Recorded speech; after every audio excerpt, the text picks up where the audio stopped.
നിങ്ങളൊരു Rajasthan Royals fan ആണെങ്കിൽ ഉറപ്പായിട്ടും നിങ്ങൾ യശസ്വി ജയ്സ്വാളിൻ്റെ ഫാൻ കൂടിയായിരിക്കും. സോ എന്തായാലും യശസ്വി ജയ്സ്വാളുമായിട്ട് ബന്ധപ്പെട്ട് വളരെ പ്രധാനപ്പെട്ട ഒരു അപ്ഡേറ്റ് ആണ് ഇപ്പോൾ പുറത്തേക്ക് വന്നിരിക്കുന്നത്. സോ അതിലേക്ക് പോകുന്നതിന് മുമ്പ് നിങ്ങൾ ലൈക്ക് എന്ന് പറയുന്നത് വളരെയധികം ഇമ്പോർട്ടൻ്റ് ആണ്. 200 ലൈക്കിൻ്റെ ടാർഗറ്റ്. സോ എല്ലാവരും ആ ഒരു ടാർഗറ്റിലേക്ക് എത്തിക്കുമെന്ന് വിചാരിക്കുന്നു.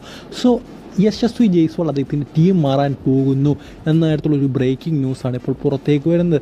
സോ എന്തായാലും എല്ലാവരും ഒന്ന് ഞെട്ടിക്കാണും. സോ നിങ്ങളെല്ലാവരും അത്ര ഞെട്ടേണ്ട ആവശ്യമില്ല. കാരണം അദ്ദേഹം മാറാൻ പോകുന്ന ടീം എന്ന് പറയുന്നത് രാജസ്ഥാൻ റോയൽസ് ഒന്നുമല്ല, അദ്ദേഹത്തിൻ്റെ ഡൊമസ്റ്റിക് ടീം അദ്ദേഹം മാറ്റാൻ പോവുകയാണ്. അദ്ദേഹം മുംബൈക്ക് വേണ്ടിയാണ് കളിച്ചുകൊണ്ടിരുന്നത്. സോ ആ ഒരു ടീം അദ്ദേഹം മാറ്റി അദ്ദേഹം ഇനി ഗോവയിലേക്ക് പോകാൻ പോവുകയാണെന്നാണ് അറിയാൻ സാധിക്കുന്നത്.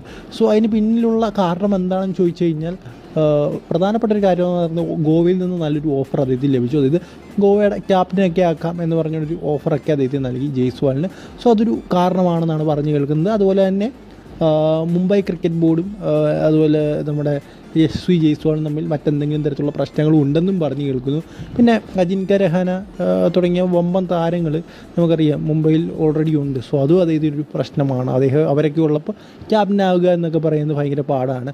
പിന്നെ ഈ മാച്ചിൻ്റെ ഇടയിലൊക്കെ ഇവർ തമ്മിൽ എന്തൊക്കെയോ ഇഷ്യൂ ഉണ്ടായിരുന്നു എന്നൊക്കെ പറഞ്ഞും കേൾക്കുന്നുണ്ട്. സോ എന്തായാലും നമ്മുടെ യശസ്വി ജയ്സ്വാൾ ഗോവയിലേക്ക് പോകാൻ പോവുകയാണ്. എന്തായാലും ഗോവയ്ക്കതൊരു നല്ല കാര്യം തന്നെയാണെന്നാണ് എനിക്ക് തോന്നുന്നത്. മുംബൈക്കാരെയൊക്കെയാണ് ഇങ്ങനെ പിടിച്ചുകൊണ്ടിരിക്കുന്ന നേരത്തെ അർജുൻ ടെണ്ടുൽക്കർ, ഇപ്പോൾ യശസ്വി ജയ്സ്വാൾ. സോ എന്തായാലും യശസ്വി ജയ്സ്വാളിനെ അവർ സ്വന്തമാക്കിയത് നല്ലൊരു കാര്യമായിട്ടാണ് എനിക്ക് തോന്നുന്നത്. സോ നിങ്ങളുടെ അഭിപ്രായം എന്താണെന്ന് കമൻറ്റ് ബോക്സിൽ പറയുക. അടുത്ത വീഡിയോയിൽ കാണുന്നവരെ ഗുഡ് ബൈ.